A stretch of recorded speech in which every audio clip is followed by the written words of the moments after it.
ओम शांति। 5 दिसंबर 2023। बाबा के महावाक्य।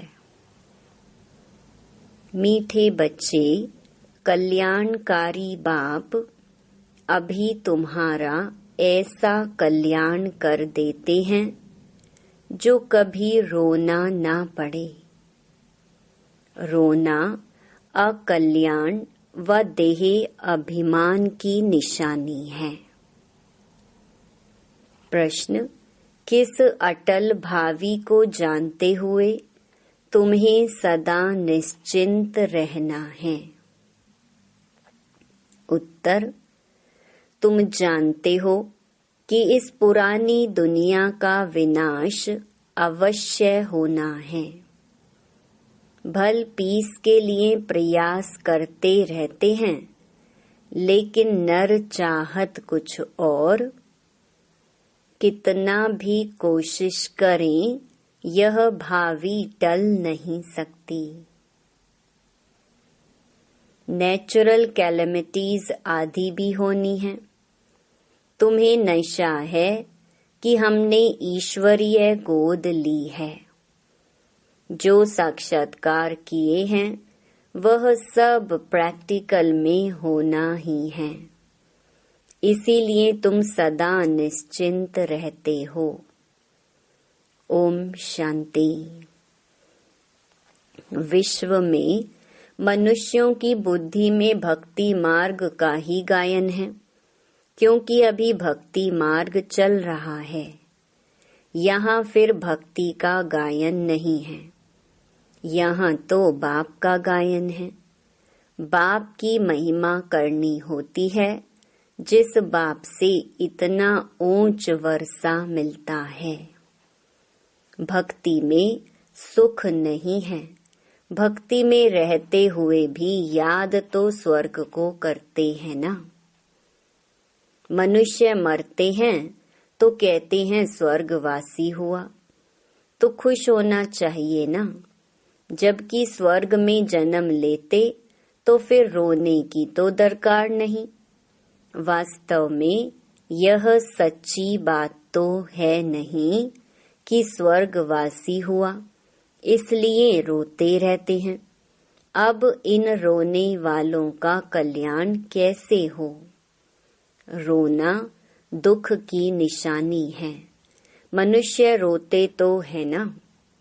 बच्चे जन्मते हैं तो भी रोते हैं, क्योंकि दुख होता है। दुख नहीं होगा तो जरूर हर्षित रहेंगे। रोना तब आता है जब कोई न कोई अकल्याण होता है। सतयुग में कभी अकल्याण नहीं होता, इसलिए वहां कभी रोते नहीं। अकल्याण की बात ही नहीं होती। यहाँ कभी कमाई में घाटा पड़ता है या कभी अन्न नहीं मिलता तो दुखी होते हैं। दुख में रोते हैं, भगवान को याद करते हैं कि आकर सभी का कल्याण करो। अगर सर्वव्यापी है तो किसको कहते हैं कल्याण करो? परम पिता परमात्मा को सर्वव्यापी मानना बड़े से बड़ी भूल है। बाप है सबका कल्याणकारी। वह एक ही कल्याणकारी है तो जरूर सबका कल्याण करेंगे। तुम बच्चे जानते हो, परम पिता परमात्मा हमेशा कल्याण ही करते हैं। अब वह परम पिता परमात्मा कब आए जो विश्व का कल्याण करे? विश्व का कल्याण करने वाला और कोई तो है नहीं। बाप को फिर सर्वव्यापी कह देते हैं। कितनी भारी भूल है। अभी बाप अपना परिचय देकर कहते हैं, मन मना भव। इसमें ही कल्याण है। सतयुग त्रेता में कोई भी हालत में अकल्याण होता नहीं। त्रेता में भी जबकि राम राज्य है तो वहाँ शेर बकरी इकट्ठे जल पीते हैं। हम राम सीता के राज्य की इतनी स्तुति नहीं करेंगे, क्योंकि 2 कला कम हो जाने से कुछ न कुछ सुख कम मिलता है। हम तो पसंद करते हैं स्वर्ग, जो बाप स्थापन करते हैं। उसमें पूरा वर्षा पाएं तो बहुत अच्छा है। ऊंच ते ऊंच बाप से वर्षा ले, हम कल्याण करें। हरेक को अपना कल्याण करना है श्रीमत पर। बाप ने समझाया है, एक है आसुरी संप्रदाय, दूसरा है दैवी संप्रदाय। अभी एक तरफ रावण राज्य है, दूसरे तरफ मैं दैवी संप्रदाय स्थापन कर रहा हूँ। ऐसे नहीं कि अभी दैवी संप्रदाय है, आसुरी संप्रदाय को मैं दैवी बना रहा हूँ। कहेंगे दैवी संप्रदाय तो सतयुग में होता है। बाप कहते हैं, इस आसुरी संप्रदाय को दैवी संप्रदाय भविष्य के लिए बनाता हूँ। अभी है ब्राह्मण संप्रदाय, दैवी संप्रदाय बन रहा है। गुरु नानक ने भी कहा है, मनुष्य से देवता करत न लागी वार। परंतु कौन से मनुष्य हैं जिनको देवता बनाएंगे? वह ड्रामा के आदि मध्य अंत को तो जानते नहीं। सृष्टि के आदि में जो लक्ष्मी नारायण श्रेष्ठाचारी हैं, वह भी आदि मध्य अंत को नहीं जानते। त्रिकालदर्शी नहीं हैं। आगे जन्म में त्रिकालदर्शी थे, स्वदर्शन चक्रधारी थे, तब यह राज्य पद पाया है।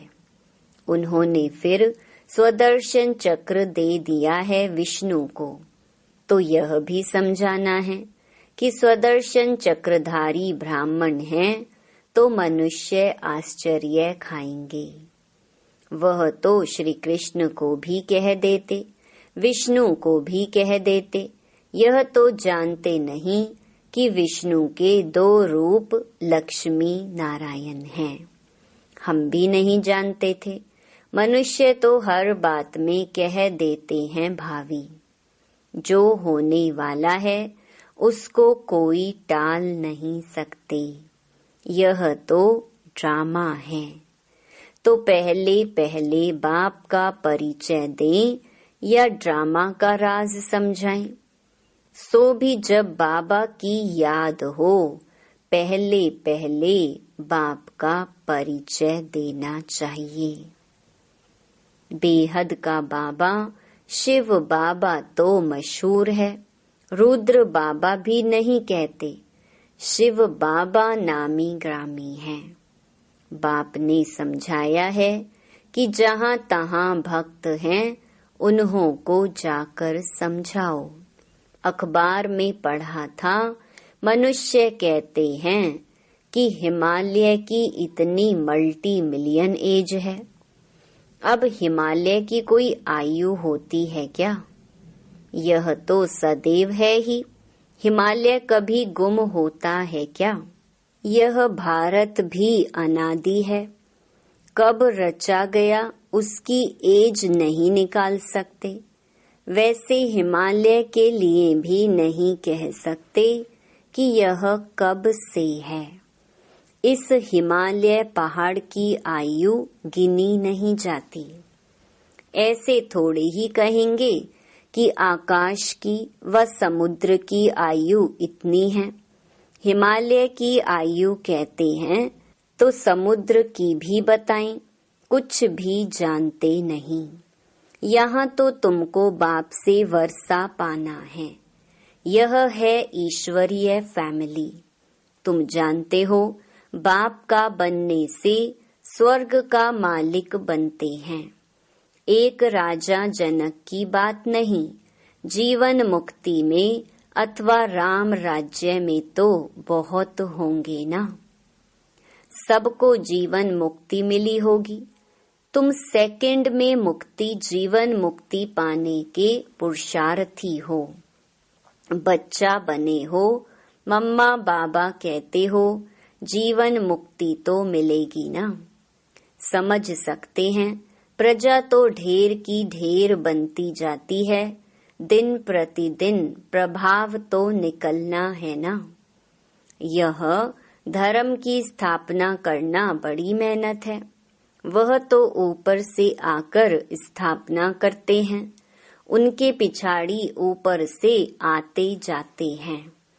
यहाँ तो एक एक को राज्य भाग्य पाने का लायक बनाना पड़ता है। लायक बनाना बाप का काम है। जो मुक्ति, जीवन मुक्ति के लायक थे, सबको माया ने नालायक बना दिया है। 5 तत्व भी नालायक बने हैं, फिर लायक बनाने वाला बाप है। तुम्हारा अभी सेकंड सेकंड जो पुरुषार्थ चलता है, समझते हैं कल्प पहले भी फलाने ने ऐसा ही पुरुषार्थ किया था। कोई आश्चर्यवत भागंती हो जाते हैं, फारकती दे देते हैं, प्रैक्टिकल देखते रहते हैं। यह भी समझते हैं विनाश सामने खड़ा है। ड्रामा अनुसार सबको एक्ट में आना है। नर चाहत कुछ और, वह चाहते हैं पीस हो। परंतु भावी को तुम बच्चे जानते हो, तुमने साक्षात्कार किया है। वह भल कितना भी माथा मारे कि विनाश ना हो, परंतु यह भावी टल नहीं सकती। अर्थक्वेक, नेचुरल कैलेमिटीज होंगी, वह क्या कर सकते? कहेंगे यह तो गॉड का काम है। तुम्हारे में भी बहुत थोड़े हैं जिनको इतना नशा चढ़ता है और याद में रहते हैं। सब तो परिपूर्ण नहीं बने हैं। तुम जानते हो यह भावी टलने की नहीं है। अन्न नहीं है, मनुष्यों के रहने के लिए जगह नहीं है, 3 पैर पृथ्वी के नहीं मिलते। तुम्हारा यह है ईश्वरीय परिवार, मात पिता और बच्चे। बाप कहते हैं मैं बच्चों के आगे ही प्रत्यक्ष होता हूँ, बच्चों को सिखाता हूँ। बच्चे भी कहते हैं हम बाप की मत पर चलते हैं। बाप भी कहते हैं मैं बच्चों के ही सम्मुख आकर मत देता हूँ, बच्चे ही समझेंगे। नहीं समझते हैं तो छोड़ो, लड़ने की कोई बात नहीं। हम परिचय देते हैं बाप का। बाप कहते हैं मुझे याद करो तो विकर्म विनाश होंगे, और स्वदर्शन चक्र को याद करो तो चक्रवर्ती राजा बनेंगे। मन मना भव, मध्याजी भव का अर्थ भी यह है। बाप का परिचय दो, जिससे क्रिएटर और क्रिएशन का राज तो समझ जाएं। मुख्य यह एक ही बात है, गीता में मुख्य यह एक ही भूल है। बाप कहते हैं मुझ कल्याणकारी को ही आकर कल्याण करना है। बाकी शास्त्रों से कल्याण हो नहीं सकता। पहले तो सिद्ध करना है कि भगवान एक है। उनको तुम याद करते हो परंतु जानते नहीं हो। बाप को याद करना है तो परिचय भी चाहिए ना। वह कहाँ रहते हैं, आते हैं व नहीं। बाप वर्षा तो जरूर यहाँ के लिए देंगे या वहाँ के लिए देंगे। बाप तो सम्मुख चाहिए। शिवरात्रि भी मनाते हो, शिव तो सुप्रीम फादर है सब आत्माओं का। वह रचता है, नई नॉलेज देते हैं। सृष्टि चक्र के आदि मध्य अंत को वह जानते हैं। वह है ऊंचे से ऊंचा टीचर जो मनुष्य को देवता बनाते हैं, राजयोग सिखलाते हैं। मनुष्य कभी राजयोग सिखला न सके, हमको भी उसने सिखलाया, तब हम सिखलाते हैं। गीता में भी शुरुआत में और अंत में मन मना भव और मध्याजी भव कहा है। झाड़ और ड्रामा का नॉलेज भी बुद्धि में रहता है, डिटेल में समझाना पड़ता है। रिजल्ट में फिर भी एक बात आती है, बाप और वर्षे को याद करना है। यहाँ तो एक ही बात है, हम विश्व के मालिक बनेंगे। विश्व का कल्याणकारी ही विश्व का मालिक बनाते हैं। स्वर्ग का मालिक बनाएंगे, नरक का थोड़े ही मालिक बनाएंगे। दुनिया यह नहीं जानती कि नरक का रचयिता रावण है, स्वर्ग का रचयिता बाप है। वह बाप कहते हैं मौत सामने खड़ा है, सबकी वानप्रस्थ अवस्था है, मैं लेने आया हूँ। मुझे याद करो तो विकर्म विनाश होंगे, आत्मा मैली से शुद्ध हो जाएगी, फिर तुमको स्वर्ग में भेज देंगे। यह निश्चय बुद्धि से किसको समझाना है, तोते मुहाफिक नहीं। निश्चय बुद्धि को फिर रोने की व देह अभिमान में आने की बात नहीं रहती। देह अभिमान बहुत गंदा बना देता है। अब तुम देही अभिमानी बनो। शरीर निर्वाह अर्थ कर्म करो, वह तो कर्म सन्यासी बन जाते हैं। यहाँ तो तुमको गृहस्थ व्यवहार में रहना है, बच्चों को संभालना है। बाप को और चक्कर को जानना तो बहुत सहज है। बाप को कितने बच्चे हैं, फिर उनमें कोई सपूत हैं, कोई कपूत हैं, नाम बदनाम करते हैं, काला मुंह कर देते हैं। बाप कहते हैं काला मुंह नहीं करो, बच्चा बन और फिर काला मुंह करते हो, कुल कलंकित बनते हो। इस काम चिता से तुम सांवरे बने हो। काम चिता पर थोड़े ही जल मरना है, हल्का नशा भी होना नहीं चाहिए। सन्यासी आदि अपने फॉलोअर्स को ऐसे थोड़े ही कहेंगे, वह रियलिटी में नहीं है। बाप तो सबको सच्ची बातें समझाते हैं। बाप कहते हैं मुझे याद करो। तुमने गारंटी की है बाबा, आपकी मत पर चल, हम स्वर्गवासी बनेंगे। बाप कहते हैं बच्चे फिर विषय गटर में गिरने का ख्याल क्यों करते हो। तुम बच्चियां जब ऐसी मुरली चलाओ तो कहेंगे ऐसा ज्ञान तो हमने कभी सुना नहीं। मंदिर के हेड्स को पकड़ना चाहिए, चित्र ले जाना चाहिए। यह त्रिमूर्ति झाड़ दिल वाला के ही चित्र हैं। ऊपर में दैवी झाड़ खड़ा है, बाकी दैवी झाड़ जो पास्ट हो गया वह दिखाते हैं। ऐसी सर्विस कोई करके दिखाए तब बाबा महिमा करें। इसने तो कमाल की है, जैसे बाबा रमेश की महिमा करते हैं। प्रदर्शनी विहंग मार्ग की सर्विस का नमूना अच्छा निकाला है। यहाँ भी प्रदर्शनी करेंगे। चित्र तो बहुत अच्छे हैं। अब देखो, दिल्ली में जो रिलीजियस कॉन्फ्रेंस होती है वह भी कहते हैं वननेस हो। उसका तो अर्थ ही नहीं। बाप एक है, बाकी हैं भाई बहन। बाप से वर्षा मिलने की बात है, आपस में मिल शीर खंड कैसे होंगे। यह बातें समझने की हैं। प्रदर्शनी की वृद्धि लिए युक्ति रचनी है। जो सर्विस का सबूत नहीं दिखाते उनको तो लज्जा आनी चाहिए। अगर 10 नए आए और 8-10 मर गए तो इससे फायदा क्या हुआ।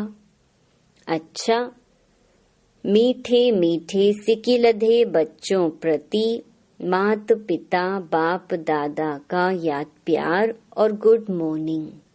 रूहानी बाप की रूहानी बच्चों को नमस्ते। धारणा के लिए मुख्य सार। पहला, शरीर निर्वाह अर्थ काम करते देही अभिमानी रहने का अभ्यास करना है। किसी भी परिस्थिति में रोना व देह अभिमान में नहीं आना है। दूसरा, श्रीमत पर अपना और दूसरों का कल्याण करना है। सपूत बन बाप का नाम बाला करना है। वरदान, व्यर्थ संकल्पों को समर्थ में परिवर्तित कर सहज योगी बनने वाली समर्थ आत्मा भव।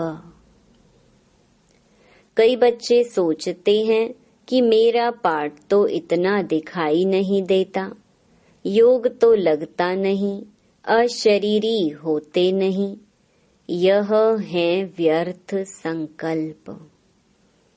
इन संकल्पों को परिवर्तित कर समर्थ संकल्प करो कि याद तो मेरा स्वधर्म है।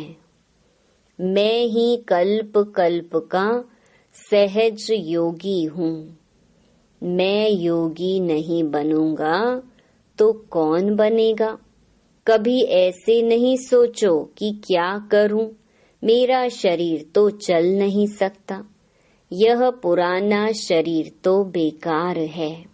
नहीं, वहाँ के संकल्प करो, कमाल गाओ इस अंतिम शरीर की, तो समर्थी आ जाएगी। स्लोगन, शुभ भावनाओं की शक्ति दूसरों की व्यर्थ भावनाओं को भी परिवर्तन कर सकती है। ओम शांति।